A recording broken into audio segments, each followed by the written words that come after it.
अंदर की खबर लीक हो चुकी है। बुलडोजर चुनाव चिन्ह के साथ सीएम योगी बनाएंगे अपनी नई पार्टी। यानी चुनावी मैदान में मोदी अमित शाह का सीधा मुकाबला योगी आदित्यनाथ से होने जा रहा है। जरा सोचिए, एक ही पार्टी के स्टार प्रचारक जो इतने लंबे समय से विरोधियों पर जुबानी हमला कर रहे हैं, वो एक दूसरे पर प्रहार करते हुए कैसे लगेंगे। मगर आखिर ये अंदरूनी जानकारी लीक किसने की? दावे के साथ ये अंदरूनी जानकारी दे रहे हैं सपा प्रमुख अखिलेश यादव। मगर क्या उनके इस दावे का कोई वजूद है या फिर इसी तरह हवाई फायर कर रहे हैं अखिलेश? देंगे आपको इस पूरे मामले की इनसाइड स्टोरी। पर उससे पहले अगर आपने हमारे चैनल को सब्सक्राइब नहीं किया है तो अभी सब्सक्राइब कर लीजिए और बेल आइकन दबाना ना भूलें। नमस्कार, मैं हूं आपके साथ स्नेह श्रेयस। आप देख रहे हैं आई ऑन भारत। सबसे पहले आप ये पूरा मामला समझ लीजिए जहां से ये चीजें अभी शुरू हुई हैं।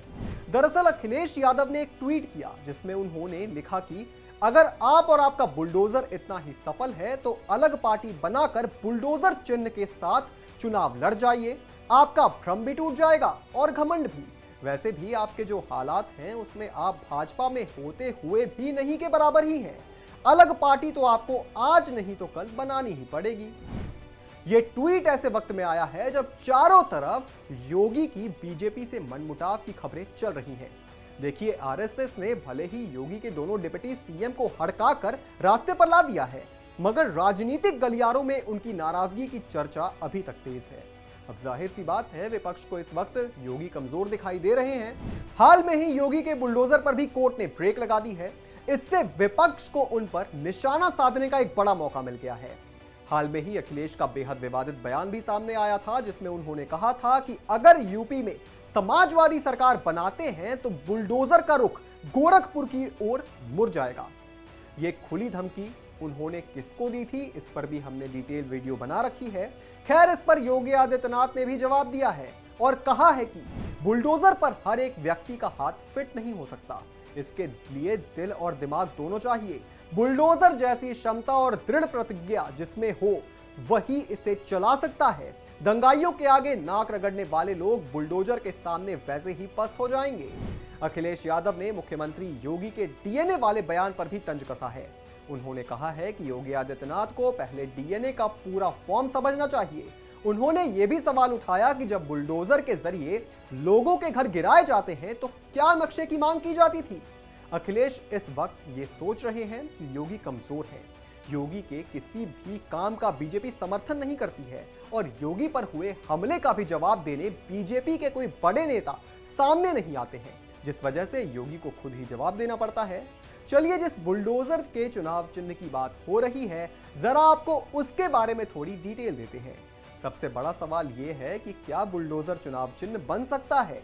ये जानने से पहले आपको ये बताते हैं कि आखिर चुनाव चिन्ह चुनने का तरीका क्या है। दरअसल चुनाव आयोग ने कई चीजों को अपने सिंबल लिस्ट में शामिल किया हुआ है और चुनाव लड़ने वाले उम्मीदवार उन चुनाव चिन्ह पर इलेक्शन लड़ सकते हैं। इनमें से कई चुनाव चिन्ह राजनीतिक पार्टियों ने रिजर्व कर रखे हैं, जो किसी दूसरी पार्टी या निर्दलीय उम्मीदवार को नहीं दिए जा सकते। जैसे बीजेपी के कमल के चिन्ह पर या फिर कांग्रेस का जो हाथ का चिन्ह है उस पर कोई और चुनाव नहीं लड़ सकता है। मान लीजिए कोई पार्टी जिसका चुनाव चिन्ह गुब्बारा है और वो राजस्थान में चुनाव लड़ रही है, तो गुब्बारा चुनाव चिन्ह राजस्थान में किसी निर्दलीय उम्मीदवार को नहीं दिया जाएगा। हालांकि ये चुनाव चिन्ह तेलंगाना में किसी निर्दलीय उम्मीदवार को दिया जा सकता है। मगर कुछ सिंबल राजनीतिक पार्टियों ने रिजर्व कर ली है और कुछ चुनाव चिन्ह फ्री है। अगर बुलडोजर की बात करें तो चुनाव आयोग की ओर से लोकसभा चुनाव में जारी की गई फ्री सिंबल की लिस्ट में बुलडोजर नहीं है। इससे पहले 2009 की लिस्ट में भी बुलडोजर का नाम नहीं था। ऐसे में कोई भी उम्मीदवार अपना चुनाव चिन्ह बुलडोजर नहीं ले सकता है। तो अखिलेश यादव का ये जो दावा है कि योगी बुलडोजर के चुनाव चिन्ह पर चुनाव लड़ सकते हैं, ये टेक्निकली सही नहीं है। और ये जो दावे किए जा रहे हैं ये पूरी तरह से हवाई हैं। इनके खुद के परिवार तो इनसे संभलते नहीं हैं। इनके जो चाचा हैं शिवपाल यादव बार बार नाराज हो जाते हैं।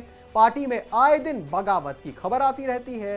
तो दूसरों के मामले में दखलंदाजी करने से पहले अखिलेश को खुद के गिरेबान में झांक लेना चाहिए, वो उनके लिए बेहतर होगा। और योगी बीजेपी का अभिन्न हिस्सा थे और रहेंगे, इसमें ना तो कोई संदेह है और ना ही कभी संदेह हो सकता है।